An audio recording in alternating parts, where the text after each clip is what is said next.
الحمد لله رب العالمين والصلاة والسلام على خاتم الأنبياء والمرسلين وعلى آله وأصحابه أجمعين ومن تبعهم بإحسان إلى يوم الدين. علماء کرام درد الالحاد درسونه روان دي. نن شلم نمبر درس تاسو ته بیانېږي. په پروني درس کې موږ تاسو ته د سیکولریزم وضاحت وکړو. مغربي فکر فلسفه بیانو، نو دا تاسو د لپاره پیژندل ضروري دي، ځکه زموږ مد مقابل چې کوم خصم دی هغه ملحدین چې کوم دي، نو ملحدین د دوی دا الحاد، دا جدید الحاد دا د مغرب نه راوچت شوی دی، نو د مغرب ژوند پیژندل دا موږ د لپاره ضروري دي. نو پرون سیکولریزم وضاحت وکړو چې سیکولریزم دا اصطلاح جارجیکي په استعمالولې او دا ریاستي نظریه ده، کانسپټ اف سټیټ چې ورته ویل کېږي، ریاستي جهاد دی. او د اصطلاح جارجیکي په 1851 کې استعمال کړې وه. د دې لپاره استعمال کړې وه چې د ریاست او د مذهب په مابین کې یو تفریق راولي. مذهب باندې انسان عمل کوي، دا د ذاتي مسله ده، اجتماعي مسله به په مذهب نه حل کوي. اوس یورپ ټول چې دی د بایبل باندې مسلې نه حل کوي. څه کوي؟ وجه څه؟ د بایبل خود ساخته دی. دا بایبل کوم چې بنګ سره په لاس کې دی، دا انجیل مقدس چې ورته دوی وایي یا کتاب مقدس، دا هغه بایبل نه دی، هغه انجیل نه دی کوم چې په حضرت عیسی علیه السلام لازم. دا خود ساخته، دا دوی خپله لیکلی دی. ګوره دې کې 20 کتابونه دي. څو؟ 4 پکې اناجیل دي. اول متی دی، دویم مرقس دی، دریم لوقا دی او څلورم یوحنا دی. د عیسی علیه السلام یو انجیل پکې نشته دی. بیا دې نه 14 د پولس خطونه دي. پولس اول نوم دی. کوئی شولی دا یهودي و، بیا د ځان مسلمان ثابت کو، عیسائی ځان ثابت کو، بیا دا د تسلیث عقیده دی راویستله، د کفاري عقیده دی راویستله، داسې دا د عیسی علیه السلام د وفات، د عیسی علیه السلام د خدایتوب، دا چې څونه شرکي عقیدې دي دا چا راایستلې دي؟ پولس.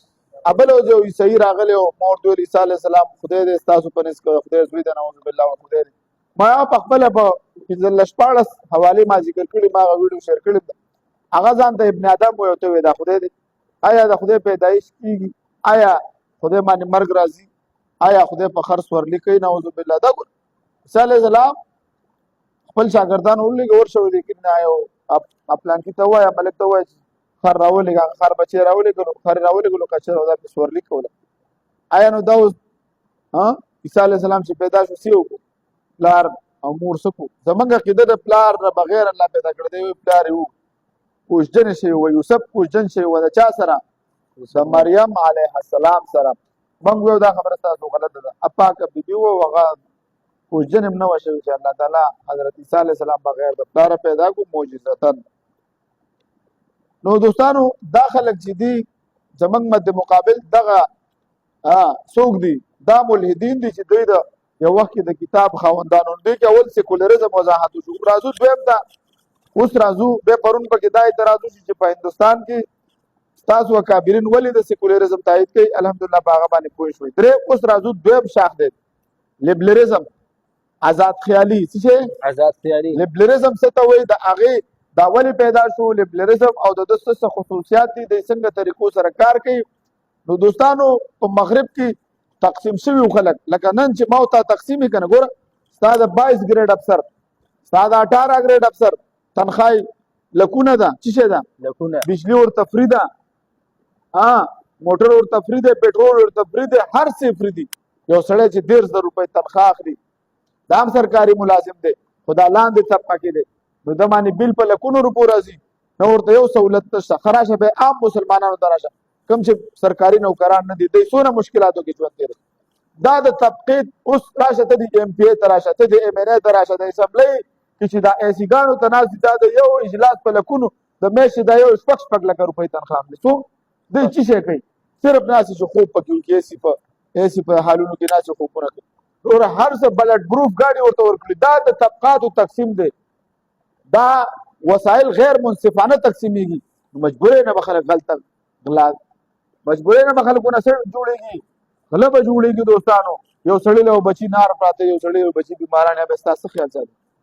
نو دا اوس چې کوم دا غیر منصفانه تقسیم د خپله معاشره کې ګوري، دا یو وخت یورپ کې موجود و. مجبورۍ نه خلک راپاسېدل، او دلته هم دا خلک راپاسېږي دي. چا پسې؟ د جاګیردارو پورې، چا پسې او دغه دی دا چې کوم زموږ دا چې مشران دي او فیصلې چې کوي، مجبورۍ نه به خلک راپاسېږي. ته ظلم کې کوم وخت پورې به ظلم ته دباوې نشي دبولی اخر به یو بړق به کوي راوچتېږي او بیا به څه وي هر څه نه به دې خلاص کړي. نو په مغرب کې غیر منصفانه تقسیم موجود و. اختیار د چا سره او د پادري په لاس کې و، اختیار د جاګیردار او د زمیندار په لاس او د سرمایه‌دار په لاس کې و. د دې وجې بس عوامو بغاوت وکړو. نو لیبرالېزم ټول عبارت موجود دی، هر څه په کتاب کې عبارت شروع کوم صاحبان متوجه اوسئ. دویم لیبرالیزم آزاد خیالي ته په انګریزي ژبه کې لیبرالیزم آزاد خیالي ده. لیبرالېزم ته په پښتو موږ آزاد خیالي وایو او په انګریزي ژبه کې ورته لیبرالېزم وایو. دا د هغې فلسفي نوم دی په قوم کې چې شخصي ازادي، جمهوري نظام او د آزاد تجارت دعوت ورکول د لیبرالیزم دوه اقسام دي.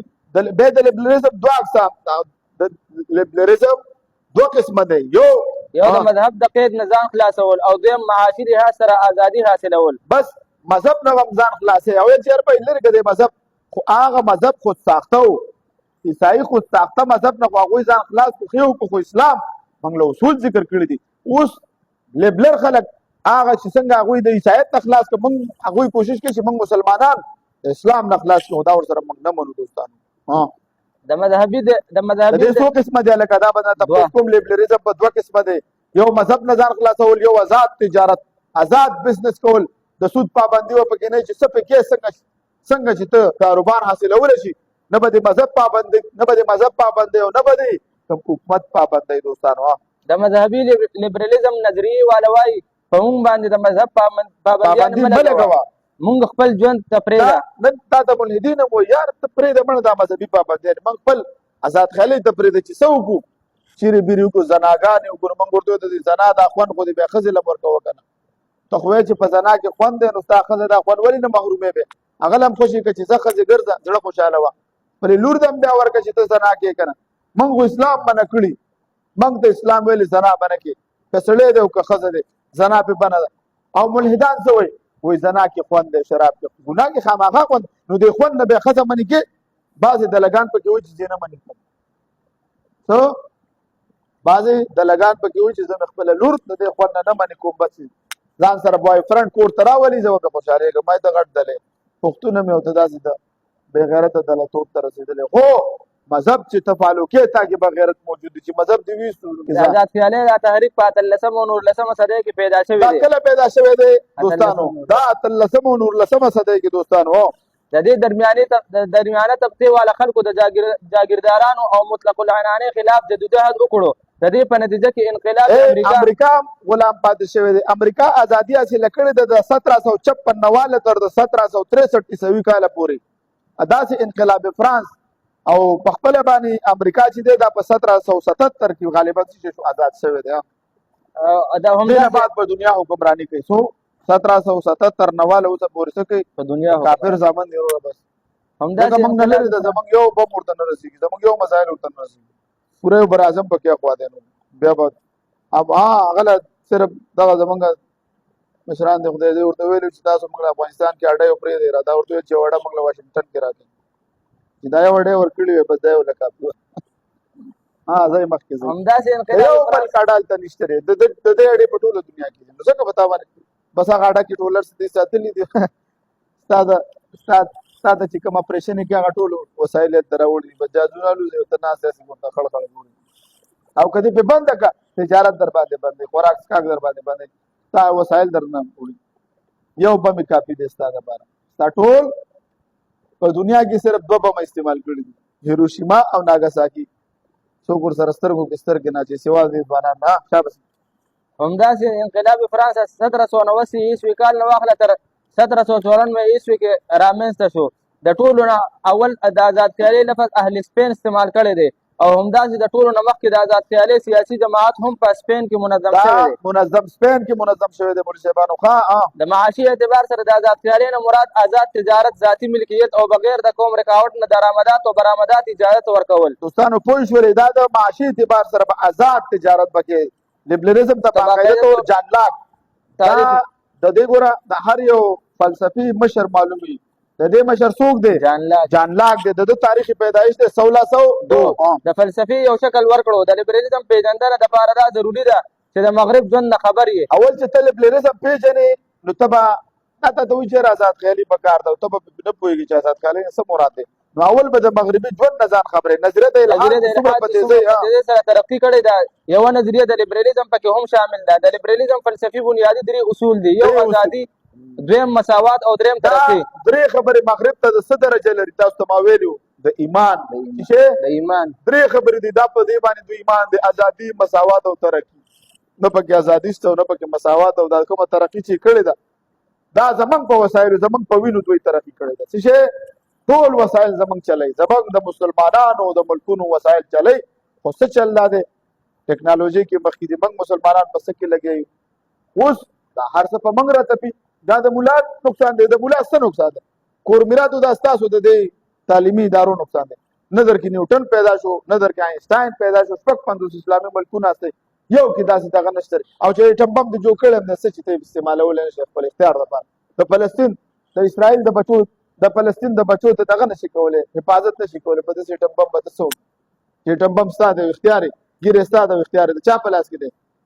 د بل چا په لاس کې دی. دوستان مخکې زه څوک چې د دې نظریې خلاف وي هغه ته قدامت پسند وایي. موږ ته څه وایي دی؟ قدامت پسند. تاسو وایي قدامت پسند دی. قدامت پسند څه ته وایي؟ قدامت پسند معنی د پخواني طور او طریقې منل، په پخواني طریقو باندې چلیدل، روایت پسندي.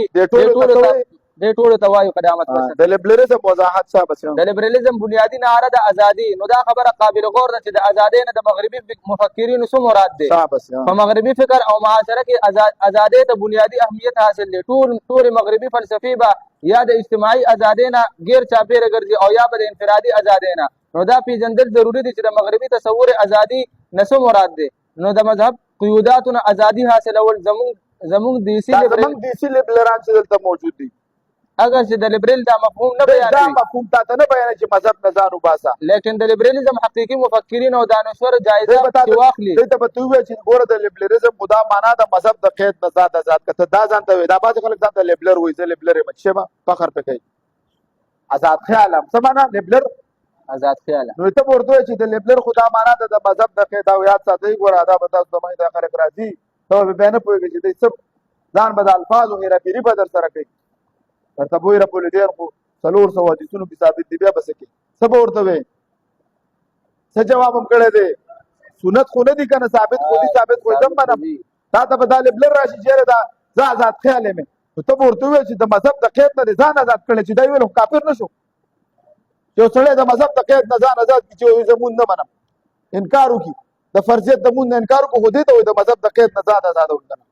نو د لیبلر دا معنا درته دی نه بیان. تا ته به دا پته چې د لیبلر دی اصل معنی دا ده د مذهب د قید نه ځان آزادول. دوستان هو لیکن د لیبرالیزم حقیقي مفکرین او دانشواره جایزه چې واخلي نو حقیقت به درته راښکاره شي. په لیبرالیزم کې د خیر او شر پیمانه د خدای په ځای د انسان په لاس کې وي. اوس دلته بل فرق دی پکې. په لیبرالیزم کې د خیر او شر پیمانه ستا لاس کې. څه معنا؟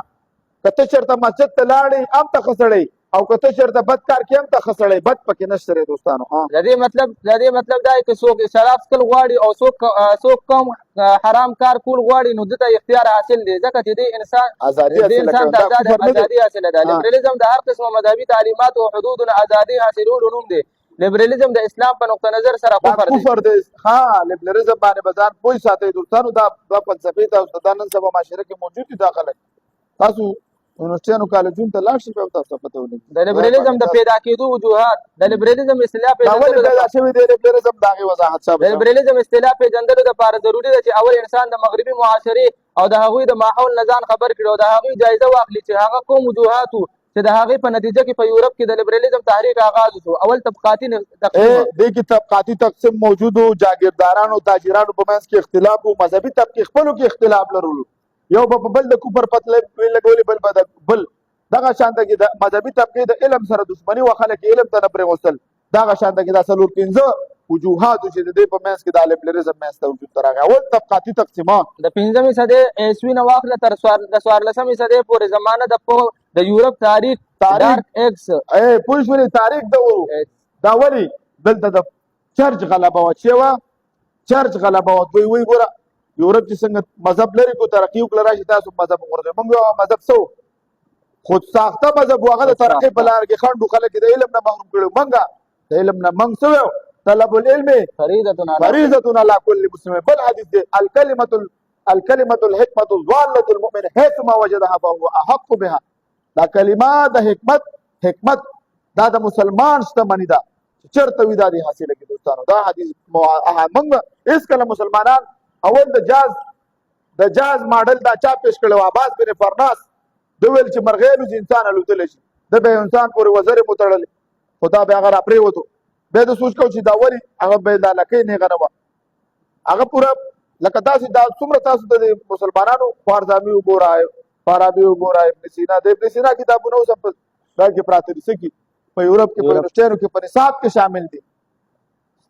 کبھی یہ نہ ہو جہاں مسلم تدبر بھی کیا تو نے وہ کیا گردو تو جس کا ہے ٹوٹا ہوا تارا تجھے اس قوم نے پالا ہے آغوش محبت میں کچل ڈالا تھا جس نے پاؤں میں تاجی سر دارا تمدن آفری خلاق آئینی جہادارے وہ صحرائے عربیانی شو دربانوں کا گہوارا وہ اگر چاہو تو نقشہ کھینچ کر الفاظ میں رکھ دو مگر تیری تحیل سی بزوتر ہے وہ نظارہ وہ تجھے آبا سے اپنے کوئی نسبت ہو نہیں سکتی کہ تو گفتار اور کردار تو ثابت تو سیارہ.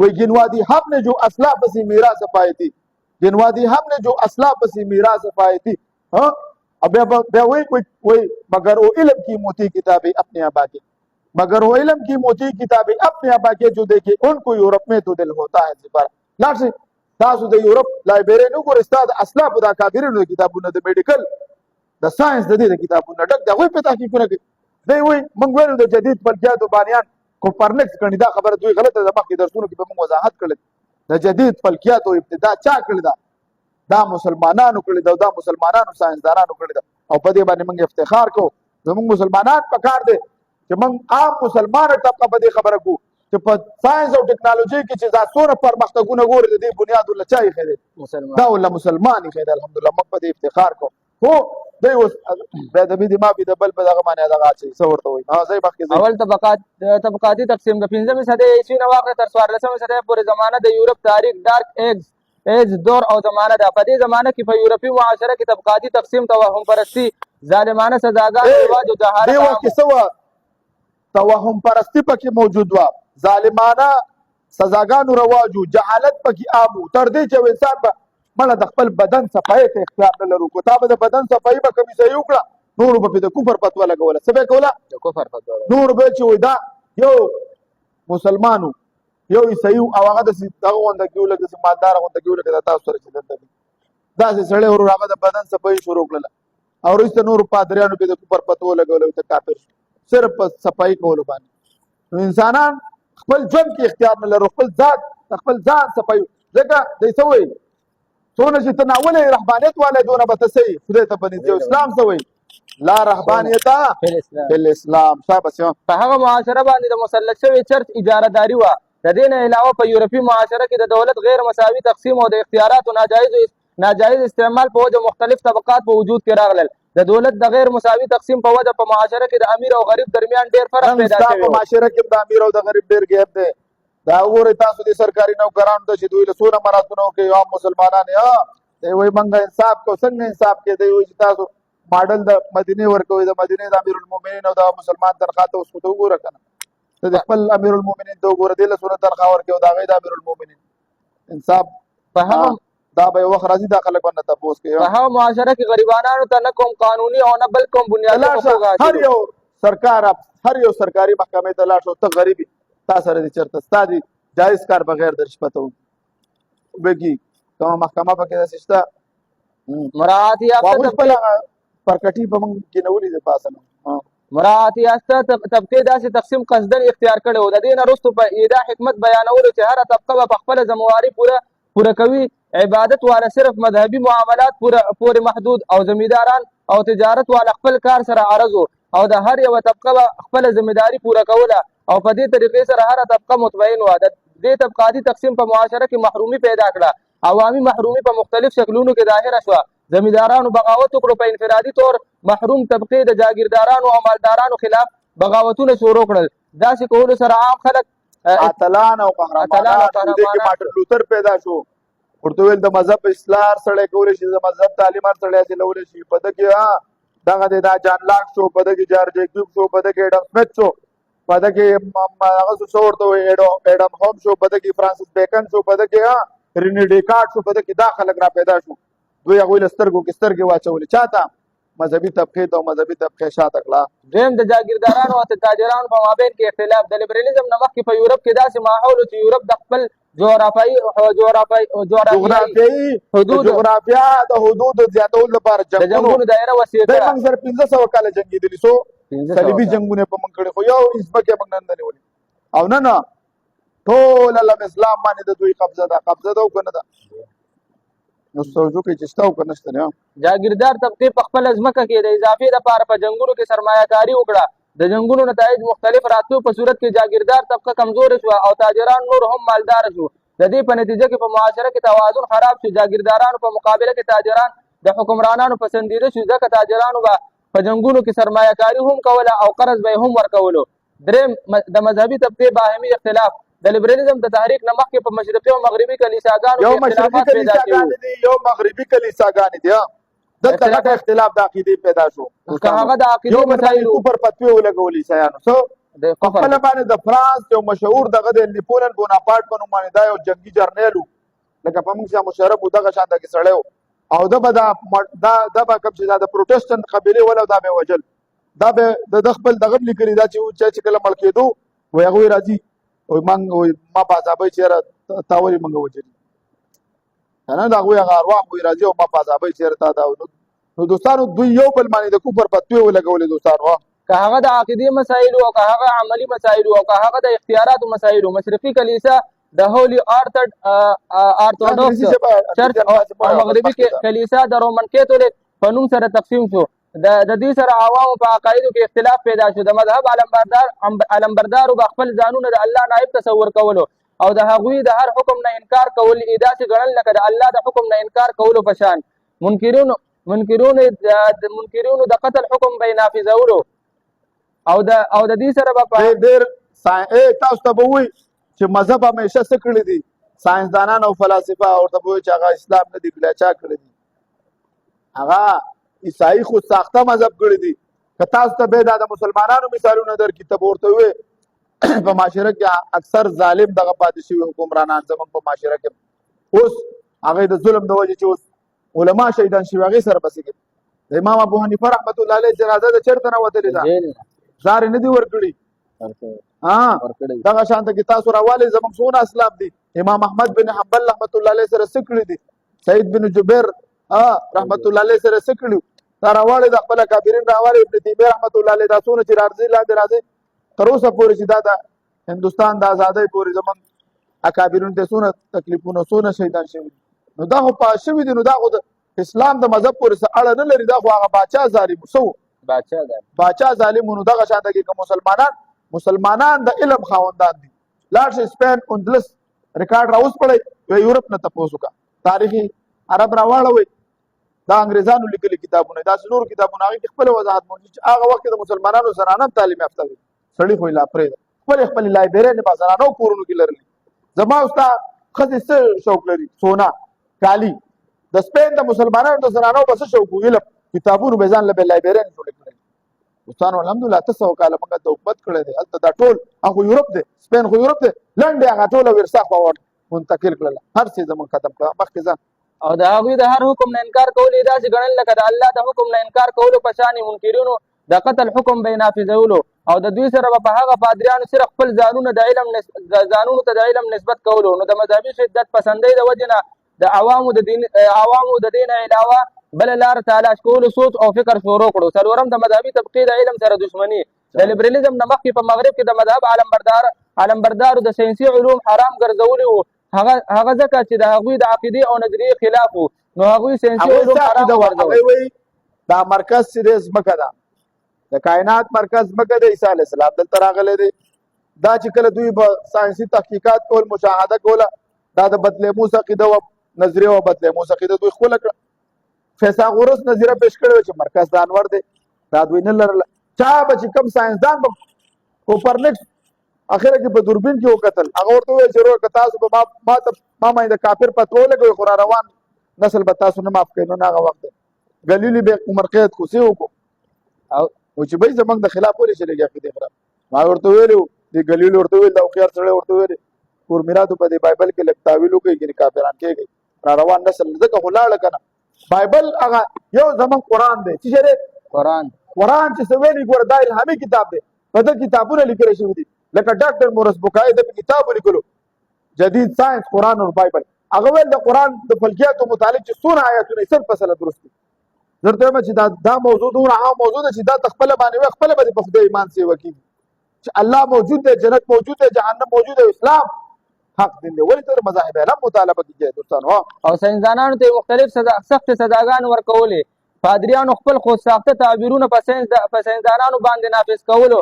او معاشره د ترقۍ ته نه پرېښودله د مذکوره اسبابو او پس منظر په نتیجه کې په هغه معاشره کې آزاد خیالي او د روشن خیالي یو داسې تحریک پیدا شو کوم ته چې په مغربي فلسفه د روایت پسندۍ او مقلدانه طرز فکر په مقابله کې آزاد خیالي او روشن خیالي نوم ورکړی دی د دې ټولو تحریکاتو مقصد صرف دا دی چې انسان د آخرت او د فکر او د آخرت د فکر او کامیابی په ځای صرف د دنیا د آباداتو لپاره مقصد دا چې انسان صرف د آخرت د فکر او کامیابی په ځای صرف د دنیا د مفاداتو لپاره کوشش وکړي اوس په مغرب کې د لیبرالېزم اثرات څه دي په مسلمانانو اثرات دي د هغې وضاحت کوو موږ هم خراب کړي ګوره دې لیبرالېزم په موږ څونه نقصانات کړي هغه اور په یورپ کې څه کړي دي یورپ ته څونه نقصان ورسوه د روشن خیالي د تحریک مذهبي سیاسي او اخلاقي تر دې چې جمالیاتو پورې متعدد شاخونه نموپذیر شو دې تحریک خاص طور عقیده الهیات د انسان ذهن آزاد کړو بس دې منې او که نه منې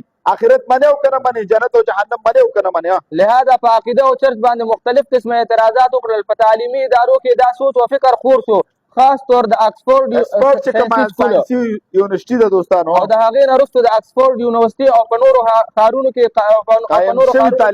تعلیمي ادارجات د دې تحریک مرکزونه وګرځېدل نن چې څومره تعلیمي ادارې دا د لیبرالېزم څه شی دي بنیادونه دي دوستانو هلته دغه لیبرالېزم ښودل کېږي دی وایي دا حیا څه شی دی وایي دا عیب دی هغې هلته څه کوي ماشومتوب نه هغوی دا تعلیم ورکوي ماشومانانو نه د حیا ویستلو کوشش کوي او موږ څه وایو اذا فاتک الحیاو فافعل ما شئت چې کله دنه حیا لاړه بیا چې هر څه کوي دوی کوي حیا عیب دی نو موږ وایو حیا چې حیا درنه لاړه بیا چې هر څه کوي نو هغوی بربنډ ګرځېدل او د هر غونډه کې ژوند تېرول څه عیب نه ګڼي ذهن نه ورته دا ویسته چې حیا عیب دی نعوذ بالله اوس چې یو سړی په هغه ایکسپورټ هغه تعلیمي ادارو کې تعلیم وکړي بې ځانه چې ستا په کالج او یونیورسټۍ کې ولاړې پروفیسر یې به تا ته د اسلام څه خوبي بیان چې هلته بخاري انګریز پړاوی څه یو بخاري ما ورته ویلی دی مسلمان نه ویلی دی یو داسې تقوادار سړي نه ویلی دی چې دوستانو هغه په دې ایمان لري د هغه خپل اثر دی یو چې ته انګریز دی یو چې هغه په سر ایمان نه لري د هغه نو ته به څه کې ډایرکټ به پاسې کې منیر شاکر به درنه جوړېږي او څه به کې رد به پې کې چې امام بخاري دا حدیث د قرآن خلاف دی دا حدیث اوسه پورې چاته پته نه وه په 1400 کاله کې اوس منیر شاکر او دا مغربي فکر پاسېږي او په دې باندې اعتراضات کوي دوستانو مخکې ځه د دې نه هغه خلک زیات متاثره کوم چې د معاشرې د اعلیترین طبقو سره تعلق لرلو د ازادۍ فکري فلسفې تشریحات شروع شو وروستو بیا دا روسو بل فلسفي دی دوستانو روسو دې فلسفې ته مزید ترقي ورکړله په 19مه صدۍ کې هیګل راغی هیګل دا بل فلسفي دی نورو حضراتو په دې فلسفه کې قوت پیدا کړو د دې عملي نتایج په 19مه صدۍ کې شروع کړه لکه زه د الحاد خلاف اوس منظم انداز الحمدلله کار شروع کړی دی مرکز باندې یو وخت به داسې راشي له 100 کاله وروسته به تاسو بیا د دې ثمره وګورئ که 100 کاله مخکې چېرته موږ دې ته یو مرکز زموږ مشرانو ایښی وی نن به موږ د دې مرکزونه لرلې او د الحاد به دونه نه خورېدلې دا یو فلسفه اول شروع شي په مزه باندې لکه زموږ مفتي صاحب دا تحریک د نوجوانانو احناف شروع الحمدلله خدای پاک دې له 7 کالو کې څونه ورته ترقي ورکړله ورته نو هر یو شي دپاره دوی دا شروع کړی وکړی نو په 19مه صدۍ کې دوستانو دا خبره صحیح ده چې په 19مه او 13مه صدۍ کې ازادي پسند خیالاتو په نتیجه کې د قوم په ذریعه چې د امریکا د ازادۍ منشور او د فرانس انقلاب وشو دا ټول د لیبرالېزم او د روشن خیالي د دې تحریک په نتیجه کې منظر عام ته راغلل د لیبرالېزم منفي اثرات شابه د آزاد خیالي په وجه اگر چې مغربي معاشرې بې حده ترقي وکړه لیکن وروستو بیا د هر یو پابندۍ خلاف دا یو تحریک جوړ شو کوم چې د هغې معاشرې دپاره مستحسن اقدام نه و فلسفه الحاد چې څومره په تیزۍ سره په ټوله دنیا کې ترقي وکړه د هغې د ټولو نه لویه وجه هغه فلسفه د آزاد خیالي وه په آغاز کې خو دا تحریک محض د دې دپاره پیدا کړی شوی و په معاشره کې چې کوم ظلم مذهبي طبقې روان کړی و د هغې د مخنیوي دپاره د هغې د مخنیوي دپاره د ګردش سره دا یو نظریه وګرځېده چې هر انسان آزاد دی او د هر انسان خپله خوښه او مرضي ده چې په کومه طریقه ژوند تېروي. پوه شولې؟ نو وروسته دا مسله دې ورانه شوله. اوس په مسلمانانو باندې د مسلمانانو په معاشره باندې د لیبرلیزم څه دغه دي اثرات دي. په مسلم معاشره باندې د لیبرلیزم اثرات څنګه چې د لیبرلیزم نه مغربي معاشره متاثره شوې وه، په خصوصي طور اسلامي معاشره هم خپل هدف ګرځولې ده. د دې اهداف په ذریعه ذهني تهذیبي اخلاقي تبدیلیو سلسله شروع کړې ده. په مسلم معاشره باندې لیبرلیزم په مختلفو طریقو سره اثرات کړي دي. تحریک اول نمبر تحریک آزادی نسواء یا فیمینزم. زما کتاب دے دوستانو فیمینزم اور اسلام کا تقابل، دا ضروری دی انشاءاللہ دا جلگون دا فارغ شمع دا برابر کو. فیمینزم دوستانو دا لکه د ازادي تحریک ازادي نسواء خزه آزاده ول چې د خزو حقوق په دې باندې مغرب د خزې نه یو ماشین جوړ کړی دی.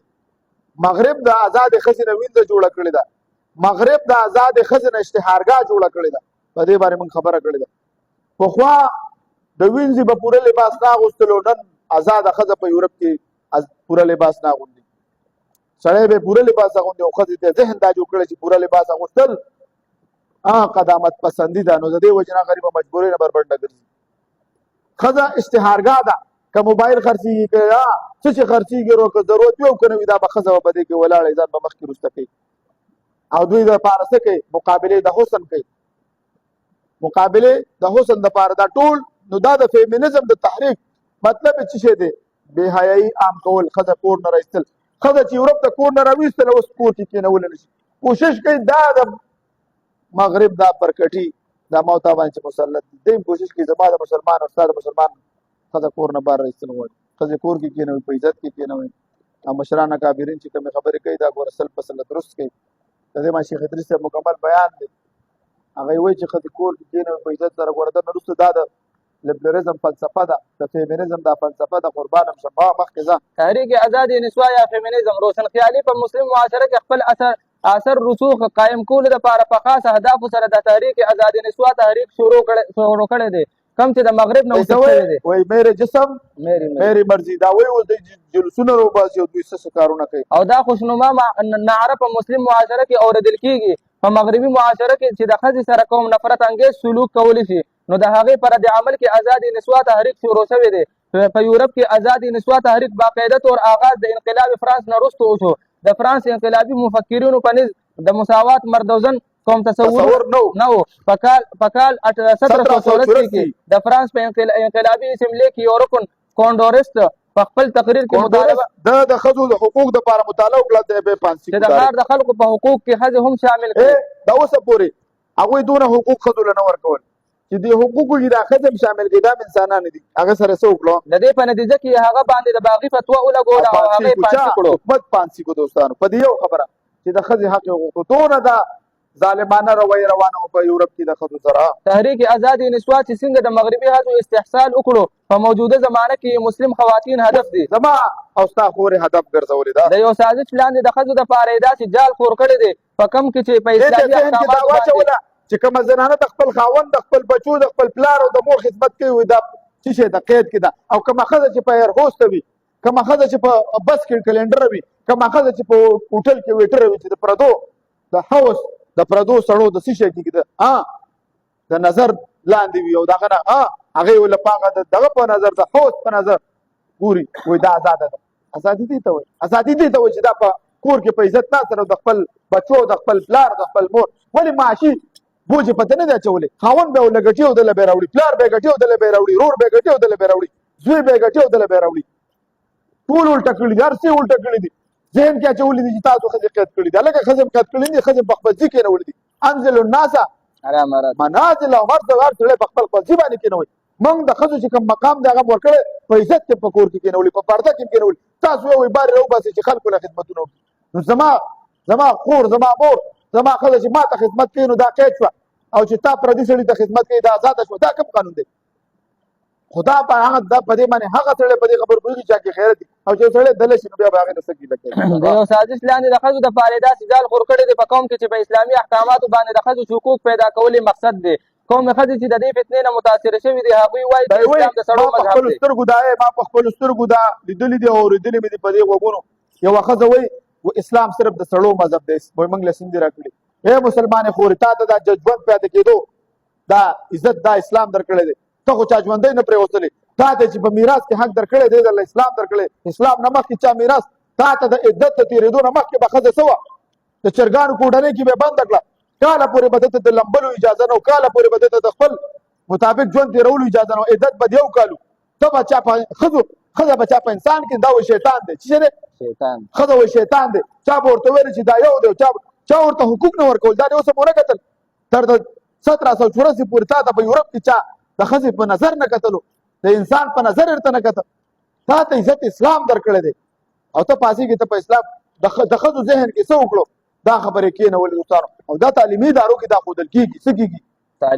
تعلیمي ادارو کې دا د 100% دا خبرې ښودل کېږي د اسلام خلاف دا لبرالزم والا دا کار کوي دوستانو هغوی وایي چې اسلام د سړو مذهب دی د ښځو دپاره په اسلام کې هېڅ نشته په موجوده وخت کې نامنهاد تحریک په وجه په مسلم معاشره کې فواحش ډېر په تیزۍ سره ښځې کور نه راوباسه چې ښځه دې کور نه راویسته نو اشتهارګاه دې جوړه کړه بس الله دې زموږ د آزادانه اختلاط مردوزن په نتیجه کې هر ورځ نقصانات په نظر راځي وګورئ څونه خلک بیا خو موږ پښتانه معاشره ده موږ غیرتي معاشره ده ورور اکثر دی به څه وکړي غلط اقدام اوچت کړي ورور بیا دا خو خلک دې بیا نه پرېږدي بیا پیغورونه درکوي بیا څه شي انګلنډ ډزې تیستې ورور بس دواړې وچې د دې نه علاوه د فیشن پرستۍ سیلاب هم د لبرالزم منفي اثرات دي اوس سوچو کې د فیشن پرستۍ ته وګورئ دوستانو او نن سبا خو دا ټیک ټاک نه تاسو سوچو کې دې نه څه جوړ کړی اسی ګندې جوړ کړ د لبرالزم نظام تعلیم باندې څه اثرات وشو د آزاد خیالۍ په تحریک سره چې څنګه د اسلام په نورو شعبو باندې اثرات کړي دي همداسې د مسلمانانو نظام تعلیم هم خپل هدف ګرځولی دی او د مسلمانانو نظام تعلیم خاص هدف ځکه ګرځولی دی چې یو داسې نسل تیار کړي مسلمانانو کې داسې نسل تیار کړي چې د دوی ذهني غلامان او ستا په تعلیمي ادارو کې ذهني غلامان د یورپ پیدا کېږي علما او ذمواري ده چې په دې تعلیمي ادارو کې څوک دي که دې ونه کړلو را روان تاریخ به دې نه معاف کوي مولا ما درته ویلي مفتي صاحب چې د خپل مخصوص نظریه د حیات نه لا علم وي د داسې مادي تعلیم انتظام یې کړی دی چې صرف د دنیا د مادي ترقۍ خوبونه ویني مګر د خپل اخلاق او نظریاتو نه بالکل خبر نه وي زموږ په معاشره مروجه نظام تعلیم د دې دپاره نه دی قایم شوی په کوم سره چې د مسلمانانو قانون مسلط دی د تعلیم دا د دې دپاره نه چې د مسلمانانو تهذیب او ثقافت په ژوندی کې تاسو کې تا ذهني غلام جوړوي بلکې داسې نظام تعلیم مروج کړی دی په کوم سره چې داسې خلک تیار کړي چې کوم چې د دین نه بیزاره وي او صرف د دنیاوي ترقۍ خوبونه ویني همداسې لبرالزم او سیکولرزم زموږ د تعلیم بنیادونه زموږ د تعلیمي ادارو بنیادونه ایستلي دي د مسلمانانو په اخلاقو باندې څه اثرات کړي دي مسلمانانو په معاشره او اخلاقو باندې اثرات مسلم معاشره سیکولر او لیبرل جوړولو دپاره د داسې اقدارو او روایاتو حوصله افزایي په سرکاري سطح باندې جاري ده د هغې په نتیجه کې فحاشي عامه شوه دا یو لمحه فکریه ده د روشن خیالۍ دا فلسفه د ذرایع ابلاغ ریډیو ټي وي اخبارات جریدې او د فلمونو په ذریعه ډېر او نن سبا ډېره په منصوبه بندۍ سره د ګمراهي خوروي خپله دا ټیک ټاک زه خو 10 کالونه سوشل میډیا کې او ټیک ټاک ته به چې داسې به مانګه سره کتوم نه خو سوا د ډمتوب نه پکې نور څه نشته خو ما دا ملحد ویل که اسلام دفاع کې راشه ما راشه چې وګورئ ګوره چې دا څه شی دی خو چې اوس لاړم والله ما چې والله ضرورت خو دلته د علماو دی عیسایان شته یهودیان شته قادیانیان شته نشته بل ورځ ما ته ملګرو چې مفتي فیض الحسین صاحب ته دا ملګرو دی ته ما مخکې ویل لکه راوځي دې میدان ته ولا بچي ته نه وړي راشي دا میدان سنبال کړي دې میدان کې ودرېږي دا ضرورت دی بل ورځ یو هلک ما ته ویل استاد دا کومه خبره ما ته ویل مفتي صاحب قسم په خدای ما خو دا ټیک ټاک واسې کفر دی خو شکر دی ویل والله وایي تا نه موږ ډېر څه زده کړو د اسلام نه نو خبر نو دا وخت ورکول د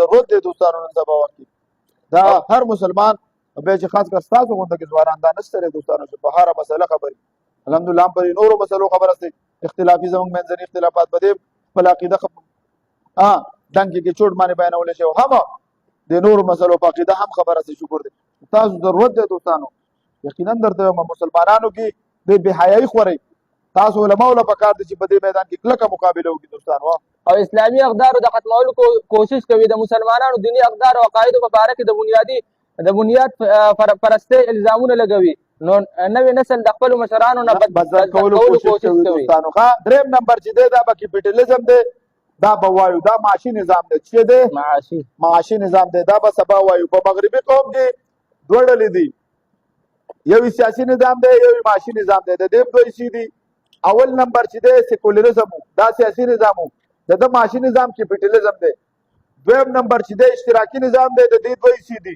کمونیزم چې دی دا سیاسي نظام دی، سوشلیزم معاشي نظام دی، هغه به وي او دا را روان دي. دا به تاسو وپېژنئ انشاءالله. واخر دعوانا الحمدلله.